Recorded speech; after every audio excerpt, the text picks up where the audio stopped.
Assalamualaikum warahmatullahi wabarakatuh. Al-Fatihah. Alhamdulillah bisyatan. Ya kana wa ya nasta'in.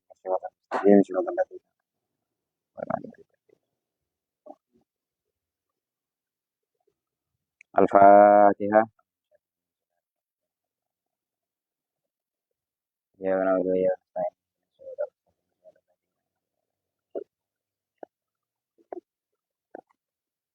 Baik, kita lanjutkan kajian kita, ya, kajian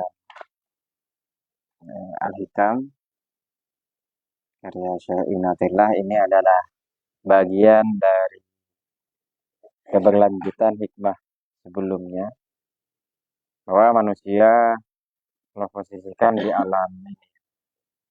alam probabilitas itu.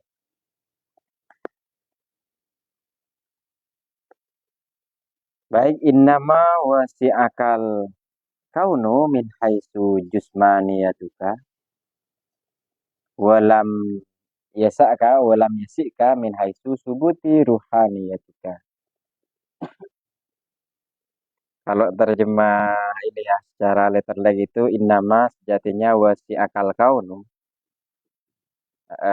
telah memperluas alam kepadamu min haitsu jusmaniyatika, ya dari sisi fisik, walam yasika akan tetapi semesta alam itu tidak memperluasmu min haitsu subuti ruhaniyatika, dari sisi kerohaniahanmu. Jadi secara gampang innama wasi'akal kaunu min haitsu jusmaniyatuka walam yasika min haitsu subuti ruhaniyatika. Secara gampang alam itu tidak akan pernah sanggup menampung keluasannya alam semesta ini hanya sanggup menampung jasmani, fisik badanmu saja.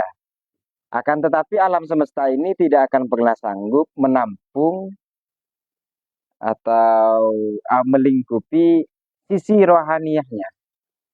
Jadi yang bisa ditampung oleh semesta itu cuma fisiknya matahari itu kan ya. Tapi rohaniahnya, pikirannya, visinya itu nggak akan sanggup ditampung Mas itu. Sepertinya Mas Ali itu pengen wanita yang seperti bidadari. Kan nggak ada di dunia itu. Itu hebatnya pikiran. Bahkan semesta ini nggak sanggup menampung gitu kan. Baik, innama wasi'akal kaunu maksudnya al-alamus sufla wa huwal ardu. Yang dimaksud dengan kaun di sini adalah alamus sufla, yaitu semesta yang rendah. Alam bawah maksudnya itu ya, alamus sufla. Ya bisa dimanai kalau kaum sufi itu manai sufla itu ya hina, ya rendah itu. Yang dimaksud dengan alamus sufla wa huwal ard. Yang dimaksud itu ya bumi. Bumi yang kita tempati ini minhasu jusmaniyatika bidomil jim. Jadi huruf jimnya itu di domah. Jadi bukan jasma, tapi jusma. Ai jusmuka atau jismuka biasa. Lianna jismuka ba'dul kauni. Apa sebab? Karena fisikmu, badanmu itu ba'dul kauni, dia sebagian dari alam. Wa mahsurun fihi wa masolihuhu. Ghairu kharijatin anhu. Jadi ya ai ruhuka yang dimaksud itu, atau ruhika yang dimaksud itu adalah ruhmu. Lianna karena ruhmu tersebut laisat min hazal alam. Iya, jadi ruh ini bukan atau tidak bersumber dari alam.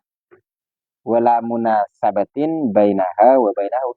Sehingga tidak ada kesesuaian, tidak pas dengan antara ruh dengan ini, dengan bumi. Karena ruh itu tidak pernah dibuat dari tanah. Jadi ruh itu kalau dalam Quran kulir ruh min amri rabbi. Jadi sebenarnya kita definisi ruh itu nggak pernah tahu. Yang kita tahu ruh itu ya sebagai makhluk saja ciptaan Allah. Sehingga apa? Fala tasluhu an tata'allaqu bi syai'im minhu. Sehingga nggak pantas, nggak layak kemudian ruh itu ia dihubungkan, direlasikan atau digantungkan bisain sesuatu dengan sesuatu minhu yang sumbernya itu dari bumi itu. Bal bahkan la tuslihu anta ta'allaqu illa bil maula subhanahu. Bahkan ia tak pantas eh, eh, dihubungkan atau digantungkan, direlasikan illa kecuali kepada dia al-maula, maksudnya Allah subhanahu wa ta'ala. Walhasil dan kesimpulannya annal insan majmu'u syai'aini. Jadi manusia itu pada sejatinya majmu'un, ia dihimpun dari dua hal. Ya atau terhimpun, ya terakumulasi dari dua hal tersebut. Apa itu? Jismun wa ruhun. Jadi manusia ini terhimpun cakupannya, dia memiliki jisim fisik, kemudian ruh. Wa bainal jismi wal kauni munasabatun. Antara jisim dan alam semesta ini munasabatun, terdapat korelasi, keterhubungan. Wa mujanisatun, dan ada kesamaan jenis. Kalau kita istilahkan alam ini makrokosmos, kita ini mikrokosmos. Jadi kita itu bisa, atau cerminan alam, kita bisa bercermin pada diri sendiri. Jadi alam ini kalau misalnya diperlakukan tidak baik, ya sama marah itu. Mas Ali kalau di gundul, ya kan sudah ini. Jadi ini sekarang ya. Jadi tukang pangkas rambut itu. Ternyata Mas Ali dijadikan bahan praktek gitu ya. Karena masih awal kan, masih amatir itu. Tiba-tiba dibotak gitu Mas ya. Pasti marah itu Mas ya. Long pengennya mohak atau apa model-model itu lah, atau model-model Korea apa Cina itu Mas ya. Lu tiba-tiba digundul teman, marah itu kan. Nah demikian alam. Alam itu kalau misalnya digundul marah itu Mas ya. Keluarlah gelondongan itu kan marahnya itu. Jadi kalau alam itu marah, dia itu muntah mati ya, muntah apa? Muntah air, muntah gelondangan kayu. Nah kalau Mas Ali kalau marah kan muntahnya amarah itu. Ada nggak cobaan dan badan itu. Nah itu yang disebut alam ini adalah cerminan manusia, sehingga manusia disebut mikrokosmos, alam ini disebut makrokosmos. Nah manusia secara fisik itu memiliki kesamaan atau kesamaan jenis dengan alam itu. Fahuwa mutawakkifun alal kauni. Bahwa maksudnya jisim itu memiliki kecocokan ala kauni pada alam. Fa'inta atau apabila diberikan minhu dari alam mayakumu bihi, dari apa yang yang sesuai dengannya, bagia fi hazal alam, maka ia akan tetap, ya maksudnya tetap bako ya.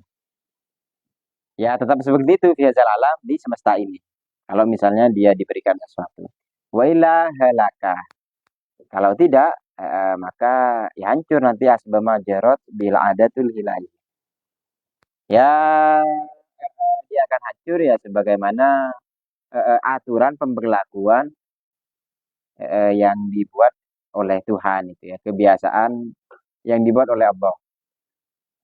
Walaisa bainar ruh wal kaun mujanisatun wala munasabatun. Dan tidak ada antara ruh dan alam semesta ini sejenis atau kesesuaian. Sehingga fala tasluhu antakuna muta'alliqatun bihi. Bal bil mukawwin wa huwal maula. Sehingga apa? Karena ruh ini tidak ada kesesuaian, tidak ada kecocokan, tidak ada kesamaan jenis dengan alam, dengan semesta ini, fala tasluhu, maka nggak layak. Kalau apa tadi, ruh itu dihubungkan atau dibergantungkan kepada alam tadi. Akan tetapi apa? Bal bil mukawwin wa huwa maula. Akan tetapi seharusnya dia terhubung dengan al mukawwin. Dia yang maha mengadakan, maksudnya pencipta, yaitu Allah. Jelas kudratuhu, yang maha suci, maksudnya agung, terang benderang kudratuhu, yaitu kuasanya Allah. Wahina izin, dan ketika itu fayam bersa'yu, maka sepantasnya berusaha fi takmiliha untuk menyempurnakan ruh bil azkari warriyadati, menyempurnakan melengkapi dari kekurangan-kekurangan ruh tadi itu dengan apa? Bil azkar, dengan zikir. Makanya kalau untuk mendidik, melatih dan memperbaiki ruh itu ya seninya atau caranya itu, upayanya itu dengan zikir, bukan dengan MBG macam itu. Nah, MBG itu bagian dari fisik itu ya, tumbuhnya fisik itu. Nah, kurang tahu cara berpikirnya pemerintah ini bagaimana MBG itu bisa melatih kecerdasan itu. Jadi Mas Ali diberi MBG sehari 3 kali percuma Mas. Kalau nggak belajar itu. Jadi al ilmu bita'allum itu. Jadi kalau orang mau ilmu, mau pinter, ya dengan belajar itu. Cuman membantu atau enggak MBG itu membantu sedikit tapi itu Mas. Ya makanan bergizi itu kan sederhana. Makanan berprotein, karbohidrat itu. Ya makan buah, kita kan punya banyak buah. Buah cemedai itu kan buah itu ya. Atau buah ini, buah apa? Buah sawit. Kan setiap yang berdaun pohon katanya. Maka sawit itu pohon. Akhirnya kata presiden kita ya sawit itu pohon katanya. Maka tanamlah itu katanya itu. Karena beliau bukan jurusan pertanian itu kan. Jadi setiap yang berdaun itu pohon. Nanti Mas Ahli lihat daun pintu dikira pohon itu Mas ya. Ditunggu kapan ya berbuah itu.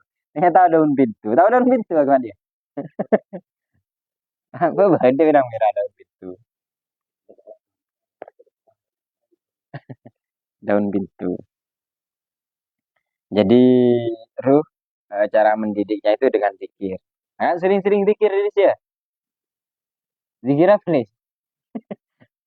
Ya Halis kan tidurnya sampai malam itu. Nggak tahu tahajud zikir apa itu. Bilazgar warriyadot, kemudian olah jiwa itu. Ya olah jiwa, salah satu seni olah jiwa itu Mas ya, kalau dulu olah jiwa itu tirakat itu. Sekarang ya yang biasanya main HP ya 10 jam dikurangi. Ya. Itu bagian dari olah jiwa itu, Mas. Mengurangi hal-hal negativitas. Yang baik itu ambu langsung sekali. Itu bang, itu baik itu dan sangat bagus. Cuman kan sulit itu. Mirip orang yang disuruh berhenti rokok itu kan berhentinya perlahan, lahan perlahan tadi itu. Jadi kalau buat sesuatu itu lahan perlahan. Sama mat berhenti merokok itu eh, perlahan-lahan itu. Hatta tazulu anha al kudurotil basyariyati, sehingga apa, sehingga hilang atau lenyap dari ruh tersebut apa, hal-hal keruh dari sifat kemanusiaan. Jadi watak-watak dasar yang manusia itu memang bentuk ini. Karena keinginan manusia itu kan nuansannya ya yang indrawi itu.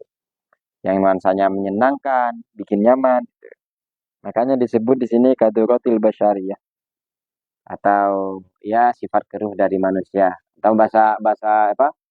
Bahasa kasarnya itu kotoran manusia. Gitu. Maka menghindari dari kotoran manusia itu mas. Apa kotoran holis itu. Watas watas luhu li ta'alluqiha bihadratir rabbi.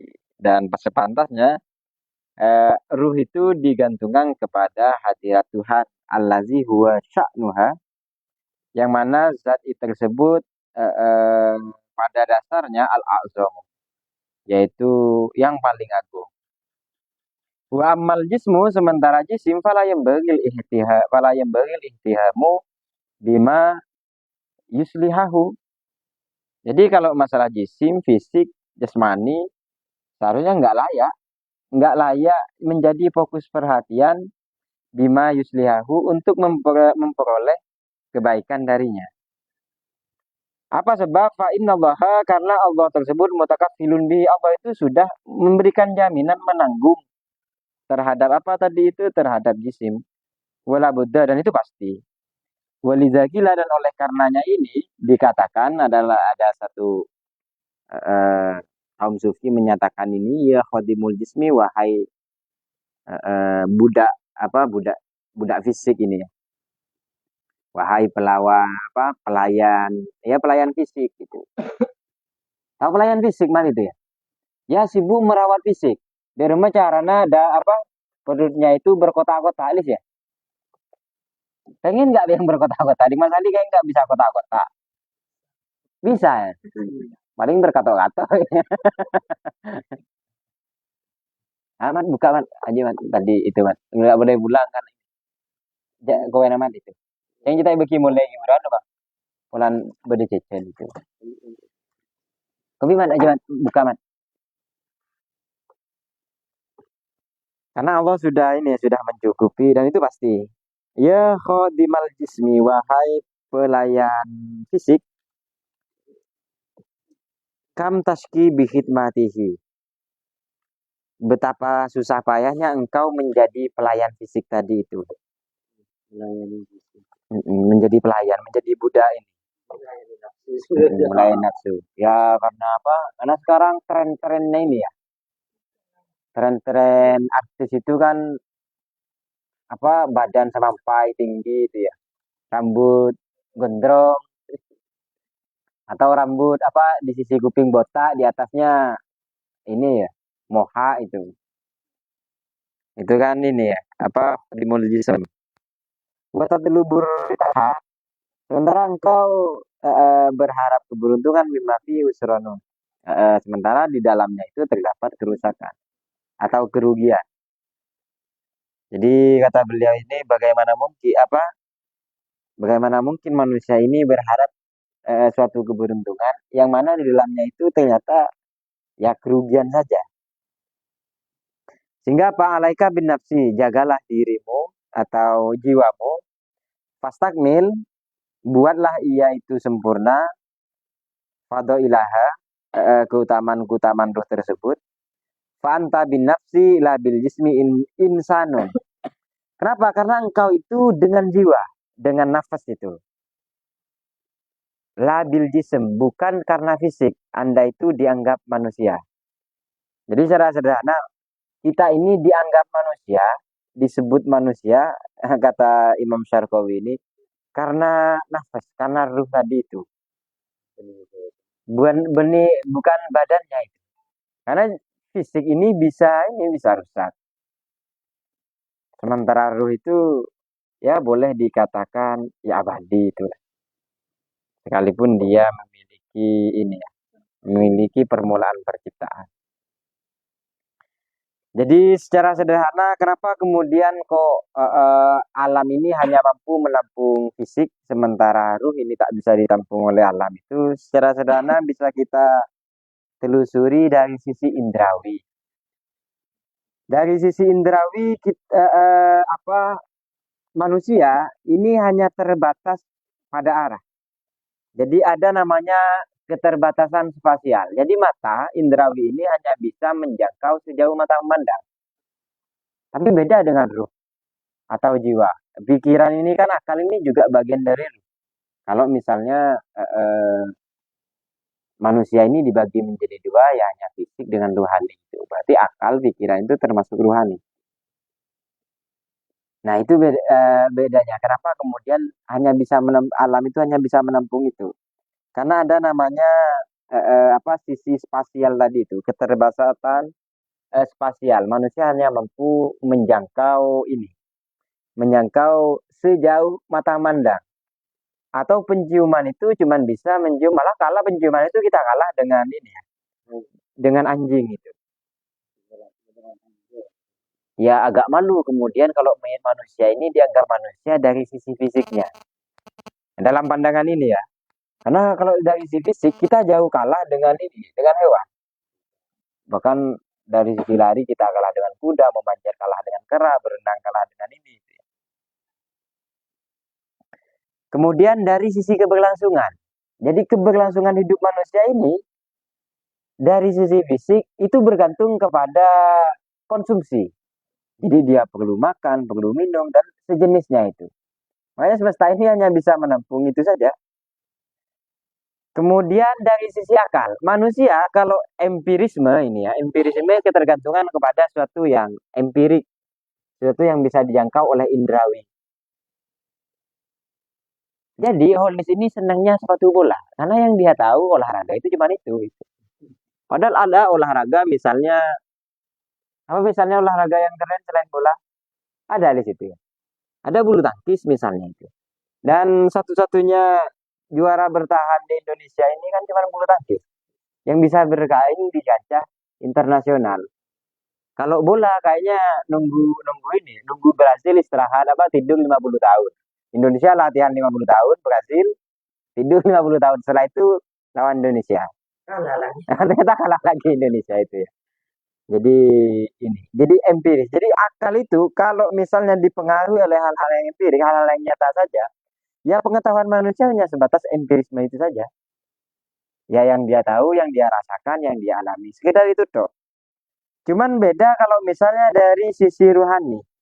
Sisi ruhani itu yang pertama itu ilmu. Jadi dengan ilmu kita itu bisa menjangkai sesuatu. Makanya ada salah satu siapa ya tokoh Indonesia itu kalau nggak salah Pram itu. Ketika beliau duduk di masa Soeharto itu beliau di apa? Di penjara. Salah satu pernyataan beliau itu ya fisik saya, badan saya mungkin terpenjara, tapi rezim ini tidak akan pernah apa menghalangi pikiran. Jadi pikiran itu bebas. Makanya beliau itu banyak nulis novel itu kayak tetralogi, Bumi Manusia. Beliau nulisnya di penjara itu. Makanya kata beliau ya, ya maksudnya rezim itu cuman bisa memenjara fisiknya, tapi tidak bisa memenjara pikirannya. Makanya pikiran atau ruh itu kan bisa kemana-mana. Gitu. Seperti Mas Ali menggambarkan ada bidadari dunia. Itu kan kerja-kerja pikiran itu. Kalau fisik kan nggak bisa menjangkau itu. Itu salah makanya kata beliau apa alam semesta itu tidak bisa menjangkau, tidak bisa menampung ruh karena ruh sejauh itu. Bahkan yang tidak ada di alam semesta pun itu sanggup ditampung oleh ruhani. Bahkan semesta itu sendiri bisa ditampung. Bahkan holis bisa kenal gelas tanpa memasukkan gelas ke pikiran. Bahkan holis bisa memasukkan Messi di situ dengan gelas itu. Messi berbadan gelas misal bisa kan di situ. Padahal di dunia di semesta ini nggak ada yang kayak begitu. Tapi pikiran ruh itu mampu menampung itu. Nah dari sisi ilmu, kenapa kemudian ruhaniyah itu tidak bisa ditampung oleh ini, oleh semesta. Kemudian ini apa? Keterkaitan antara ilmu dengan Tuhan. Nah ini kita kan kalau misalnya menganggap Tuhan itu ada di dunia, itu berarti itu bukan Tuhan.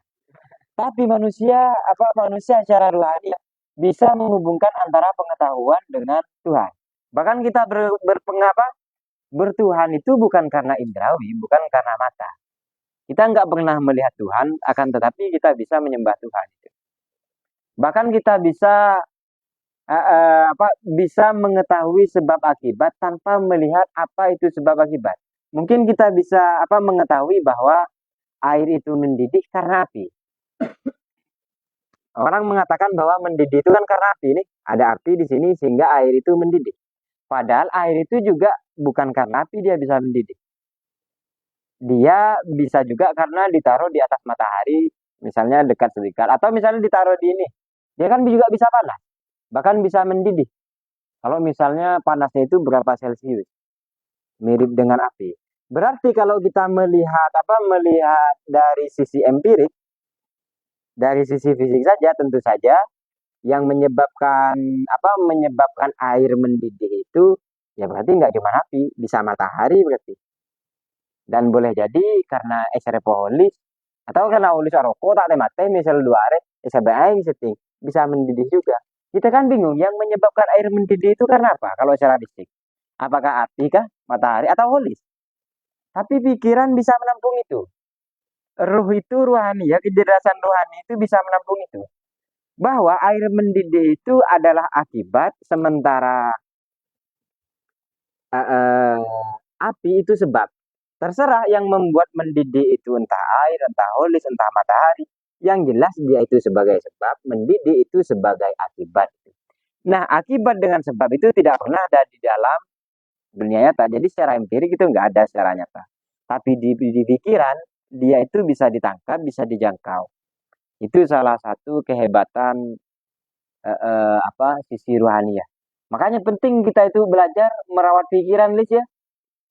Karena pikiran sejauh itu, sehebat itu. Lis mungkin tidak bisa melihat Pontianak, Lis ya. Tapi kalau ditanya ke tokang Pontianak, tokang itu. Jadi sebeda bundaran, bertaman di Kulis. Kalau sore-sore banyak ibu-ibu seksi itu, Lis. Dan gadis-gadis seksi. Itu Lis itu bisa menceritakan itu. Padahal matanya di sini dihalangi oleh apa pepohonan, nggak bisa melihat. Tapi pikirannya, jangkauannya, nafsunya bisa sampai ke situ itu. Jadi nafsu itu di sini disebut nafas itu, alai kabin nafas itu. Jadi jagalah, maksudnya nafsumu, maksudnya dididik. Karena nggak setiap nafsu itu buruk. Dalam Quran itu ada rodiatan mardiyat, mardiyah. Jadi ada nafsu yang diridhoi. Mungkin itu sekilas dari pembahasan eh, hikmah kali ini. Demikian dari saya, kurang lebihnya mohon maaf. Assalamualaikum warahmatullahi wabarakatuh.